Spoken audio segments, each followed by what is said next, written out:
If you read Sue-Ann Levy in the Toronto Sun, you know she writes with a particularly sharp pen, skewering left-wing politicians and wasteful spending on a regular basis.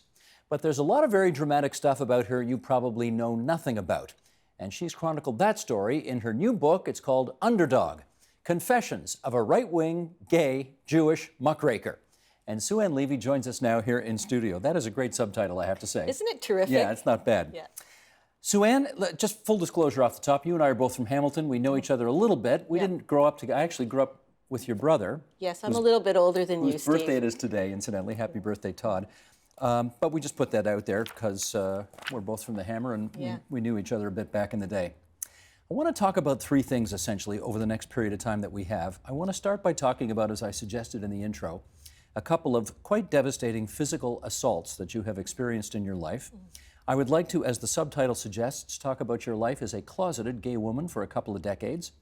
And then finally the thing that I think most people know you for, which is your skewering of politicians that you don't like. So we'll finish up on that. I want to go back to the days when you were a student at Carleton University. Someone comes into your place, your apartment, on the pretext of subletting. And I'm going to hand you your book and ask you to basically set the stage for our discussion here by reading this excerpt, starting from here. Okay.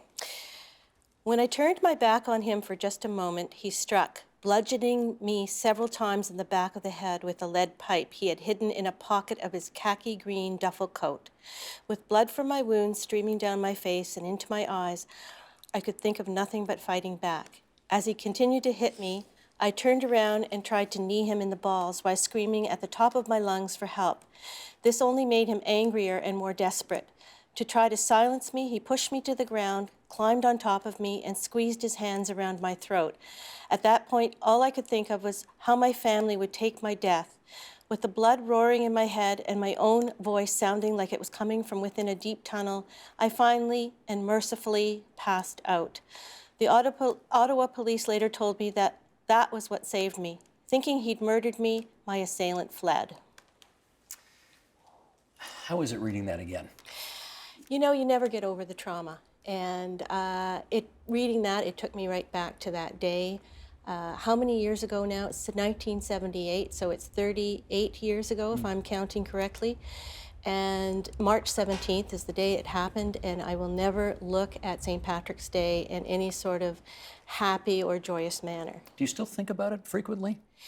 I think probably when I wrote the book, it was very cathartic, Steve, and it was probably the very first time I had written in such detail about the assault, and something that I had buried, as I say in the book, for about 25 years. You sustained a concussion, a black eye, 24 stitches to close the gash on your head, abrasions to your neck and throat. Did they ever get the guy? No, they never caught him. And I blame myself to some extent because I realize now, having in hindsight, and I was only 21 at the time, that you really got to keep on these people, on the police. And how I realized that was because I was assaulted again in 2004. We'll get to that one in a second. You think the police did not take it seriously, your case? It's not that they didn't take it seriously, because the day after it happened, I was down at the police station and I did a sketch with the police artist. That was way back in 1978. It was very different then. And they told me that they were going to put it out in every vehicle. But what they said to me at the time was that the only way they would catch him is if he had done it again. So I have no way of knowing, and I didn't follow up with them. How could you blame yourself? I think probably because, for a couple of reasons, I was encouraged to sweep it under the rug. I didn't seek counseling when I should have for the trauma. And the only thing I would say is I lost a lot of years being very, very angry about it. And I still get very emotional about it. You basically suffered PTSD, I'm assuming. I did, tremendous. It's funny because over the years, my dear editor, the editor emeritus of The Sun, now says to me that, or he had said to me once I sought counseling, and I'm very honest about that, that he noticed a real change in me after a couple of years of counseling, that I was extremely angry. And if you think my pen is poisoned now, way back in the day when I was dealing with the trauma, I was very angry. And the other thing was that I couldn't walk down the street without worrying about who was coming up behind me. What did your family recommend that you do at the time? Sweep it under the rug. And in hindsight, what did you think of that advice? It was a very different era then, that's all I can say. And that I've heard a lot of stories about that. And I think, you know, unfortunately, it really affected my life far more than I realized. And then, fast forward 26 years, you're living in Yorkville and Toronto. You purchase, what was it, a storage bench? Yes. From a store down the street. You give the salesman $25 to come up to your place and set it up for you. And what happened next? Well, he had just barely gotten started, and I was in my walk-in kitchen, and as he's working on the bench, I look up, and he has not only removed his clothing, but he's standing there fully exposed and asking me to have sex with him. What gave him the brilliant idea that made him think that was the right thing to do? I have no idea. I certainly, you know, I was busy doing my thing. I was letting him do his work. He said to me at the time that he had always had this, I guess, fantasy about having sex with an older woman in a condo. It was really quite bizarre, Steve. And all I can say is that I was extremely numb. And I think maybe the first assault helped me keep my cool. And all I could think is, don't let him rape you, don't let him rape you, don't let him rape you. And that Did he touch you? No, he didn't. Well, he did. He had come up behind me when I had a walkout patio, and I was going out to turn my barbecue on, and he came up behind me and touched me, and I pulled away, and I flinched.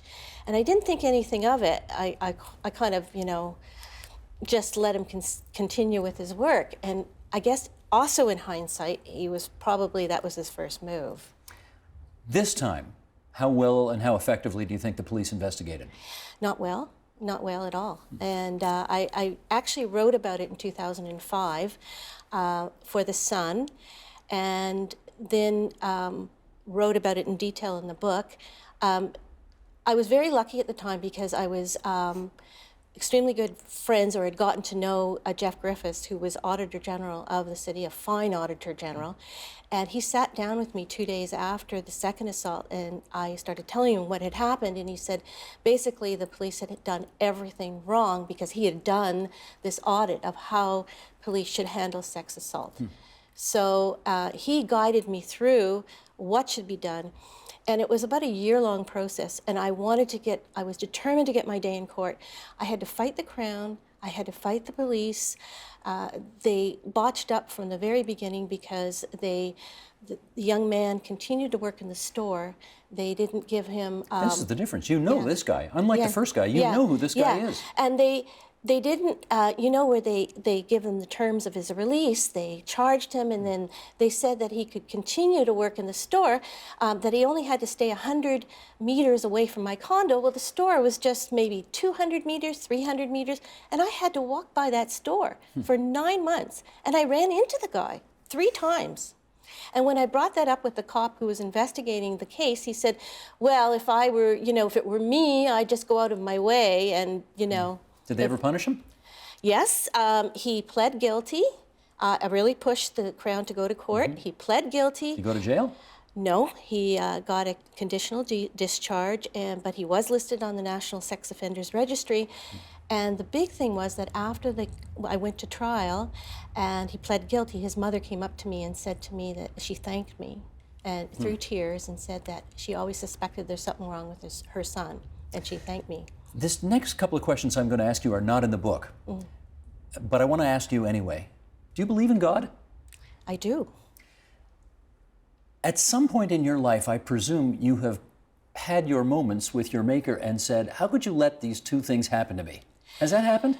Well, I get very emotional when you ask me that question, but you know, it's funny because I always go by that adage that whatever doesn't kill you makes you stronger, and I think I mentioned that in the book. And I think it's funny because Laurie Goldstein was involved with a couple of my readers' events. From The Sun, Laurie. Yeah, from The Sun, my dear editor, longtime editor, and he said to me, now I get you. I get why you are on this crusade and you have this sense of social justice.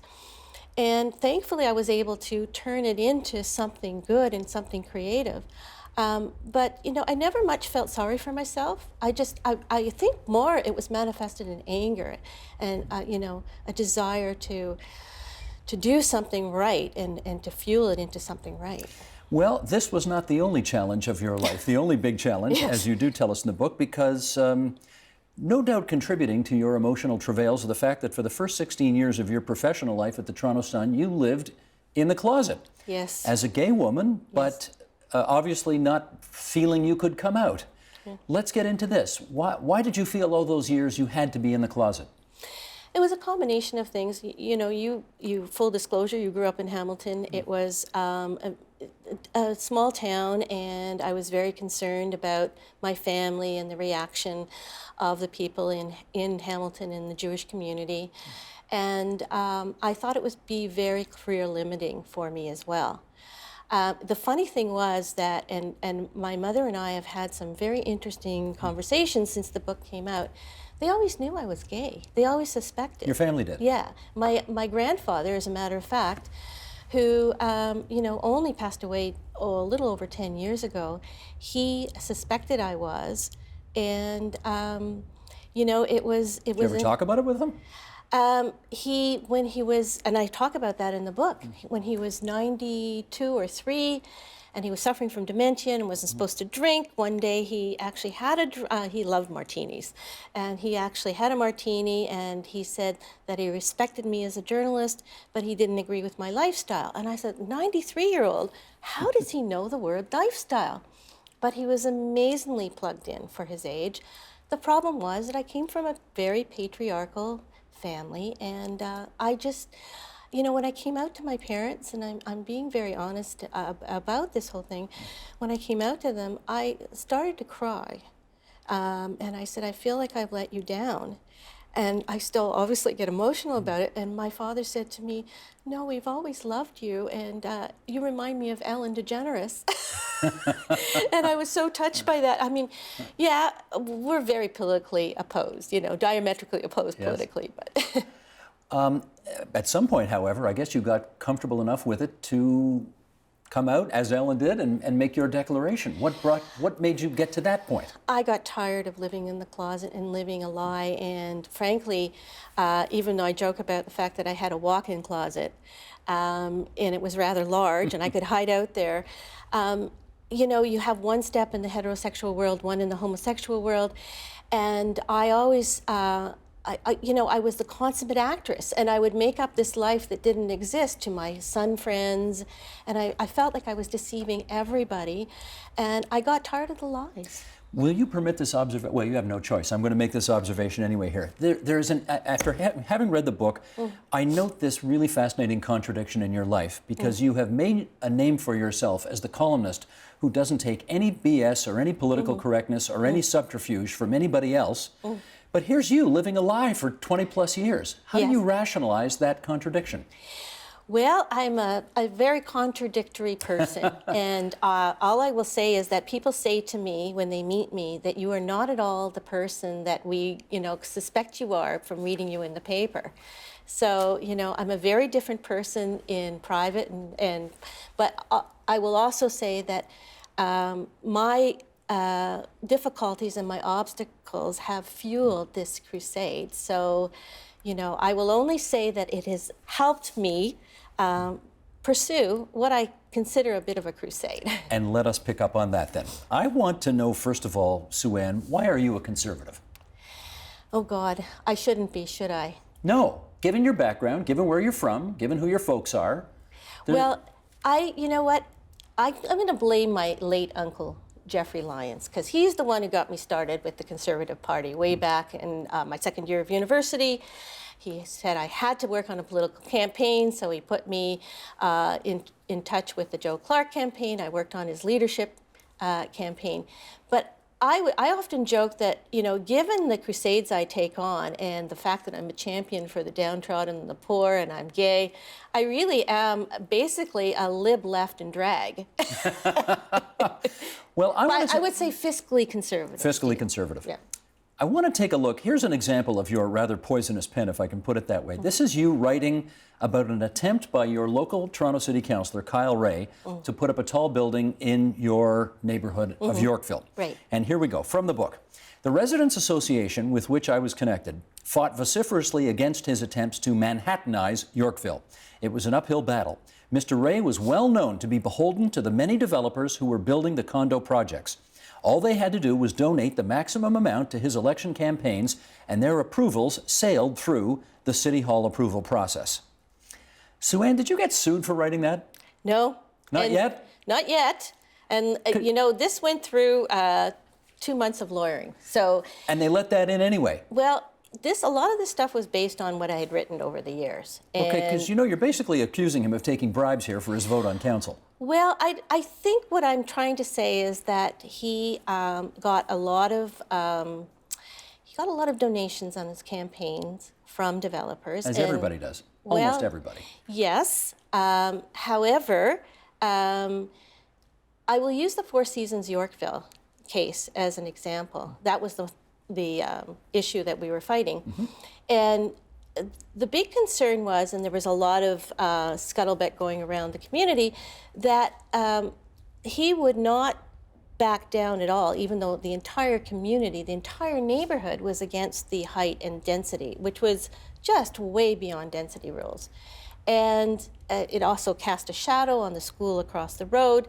I mean, it's a beautiful tall building. But you know, as I know, that once you have one tall building, it sets a precedent for another and another and another. And here we see downtown.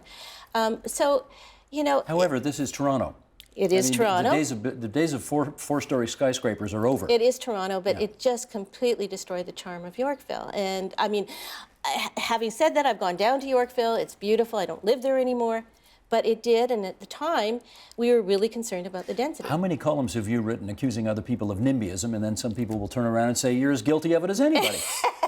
Right? I don't know if interesting you should ask that, because I have done a lot of stories on the affordable housing issue and the attempts by various and sundry councillors to ram shelters or whatever in various neighborhoods. And of course, always the excuse is, we can do it, we got the shelter bylaw, we can ram it through.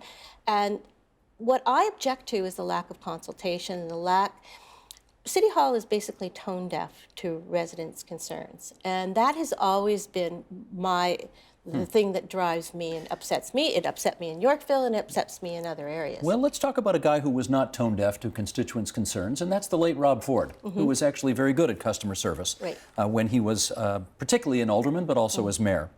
City Hall was your beat. The mayor at the time was melting down, right? His personal life was a complete mess. He was cavorting with criminals. He was doing drugs. He was abusing alcohol.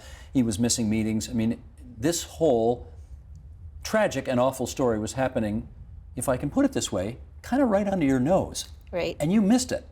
What happened? I don't know if I missed it. Well, you didn't report on it. You didn't break it. Well, no, but it's easy when a video falls into somebody's lap, so, in fairness. Which you criticized them about, because you didn't. I don't think I criticized. I just said I was not going to accuse him and find him guilty until I actually saw what was on the video. And as we've seen in the last couple of months, not everything that was reported was exactly on the video. No, they only got it 95% accurate. Well, I would say probably about 80. Oh, well, okay. All right, even then. Yeah, but I mean, the fact that he was goaded by this other person. And the thing with Rob Ford was that I had followed him for so many years. I had seen him as a councillor. I'd seen the good that he tried to do, that he listened to the constituents. He went wherever he was asked to. And I watched and I looked at him from a very different perspective, as I report in the book. And I saw how he was bullied and he was mocked and he was vilified from the time he was a councillor. And maybe I identified. Okay, I freely admit I identified because I was bullied too. Yeah. And I think he was really, really trying to do the right thing, but he was a flawed man. After he died, you, in the book, you blast the quote-unquote left-wing counselors who showed up at his funeral to pay their respects. Right. I'm guessing, though, if they hadn't have shown up, you'd have blasted them just as much for how dare they not show up and pay their respects. You know what really upset me was Adam Vaughn sitting in the front row where the cameras could catch him. And the problem with that was that Adam Vaughn was probably one of the most vociferous people who vilified him. No, I get you, but how about my point, which is if Adam Vaughn hadn't have shown up, you'd have written something nasty about him saying... I wouldn't have cared if he hadn't shown up. Okay. See, I hold people to a little bit higher standard, and I think that, you know, if you've made fun of this guy and you've diminished his power, you've taken away his powers, then probably you shouldn't be pretending that you really actually feel sorry for the fact that he's passed away. Okay, let's move on here. I want to read one more segment from the book. Here we go, because you did cover Queen's Park for a while. Yes. And you wrote, for 10 years, most of the media, except for the Toronto Sun, had given Premier Dalton McGuinty a free ride as he repeatedly broke his promises not to raise taxes, imposing tax after tax and stumbling from $1 billion scandal to another. My question is, Sue-Ann, you know that what you just wrote there is complete unadulterated horse crap, right? Why do you say it's horse crap? Okay, here we go. Only the Toronto Sun was a burr in Dalton McGuinty's side. No other newspaper reported the fact that, you know, he broke his promises not to raise taxes, and nobody else covered all the e-health, the Orange, these other gas plant No, you know scandals? what? In fairness, others did, and the Star others did. broke. The Star Orange. led the way on it. Yes, they did on that, for sure. So the Toronto Sun wasn't the only one out there calling him to account. Well, I think probably, you're probably right on that one. Hang on, at least I've lived long enough to hear that. Okay. You're probably right on that one. We go on in the book, and you basically accuse the media of giving Kathleen Wynne a free ride as well. I mean, how can you write that with a straight face? She can't buy a good article these days. Well, that was it now, but back when I was there, Steve, I would stand in many a scrum, and nobody would ask her hard questions. I was there, I lived it. How do you account for the fact that the Liberals have won 4 straight elections then? They're great spin machines. And, you know, and I talked about that in my chapter on the progressive conservatives. They, I believe, have a death wish, and I still haven't seen much movement. I hope that that will change in 2018. But they can't get their act together. Well, you would know that firsthand because Yes. you ran in a Yes. by-election Yes. in the riding where this TV station is located, Yes. St. Paul's riding. You ran against Eric Hoskins, right? Right. Currently Minister of And Health. as I said at a recent book event, see what you could have had instead of Eric Hoskins, who all the doctors loathe. You could have had me. Could have had you. John Tory, now the mayor, Yeah. but not then, campaigned for you. Right. He sent you emails to hang in there, Sue-Ann, and Yes. don't let the buggers Yes. get you down. Yes. And you have written some of the most vicious smack about John Tory ever. How come? Well, you know what? I'm there to do a job at City Hall. And in fact, have been asked to go back and do a job at City Hall. So I think he may not like it, but I think he respects me. And I want and he's written me a couple of emails, personal emails in the last little while, because he hasn't been exactly happy with a couple of the smackdowns. And I say, I want you to do a great job. I want you to be the best mayor you can be. And I think that means being decisive. Here is what, can we put this up, Sheldon? Here's what Sue-Ann Levy thinks of some of our political leaders these days. Joe Mihevc, described as one of those insufferable NDP troffers. Norm Kelly, a failed real estate agent. David Miller, bloated, ego-driven elitist. Mary Margaret McMahon, another Toronto City Councillor, a scared mouse. Tim Hudak, former leader of the Tories, weak, uninspiring leader with a team of mindless puppets. The whole Ontario PC caucus, barely mediocre yes men and women, many of them lazy and well past their due date. The Ontario PC Party, a white men's club run by a bunch of misogynists. This is just from the book. I didn't even go back and look at your columns. That's just from the book. Yeah, well, you know. Sue-Ann, what's the value in saying these kinds of things that way? Because I want to shake it up. I am, I call it the way I see it, and I lived through all of these people. I've watched them for all these years, and the last thing I want to be is politically correct, Steve. I get that, but there is a, well, I guess we've talked about it a little bit when we should end on this. You seem very angry when you write, but I don't think of you that way. I mean, all of my dealings with you, you're a perfectly pleasant and adorable person. So who's the real Sue-Ann Levy? She's sort of halfway in between. She is somebody who wants to hold politicians' feet to the fire, who believes very strongly and still very passionate about what she does. But she also has a very, very, very warm heart, and just ask my wife, and takes on causes like the poor and the homeless, and just wants politicians to do what they promise. Yeah. Well, I have to say, both sides of that personality you just described do come out in the book very strongly, and congratulations for getting it done. It's called Underdog Confessions of a Right-Wing Gay Jewish Muckraker. Sue-Ann Levy, good to have you here at TVO tonight. Great to see you again. Help TVO create a better world through the power of learning. Visit TVO.org and make a tax-deductible donation today.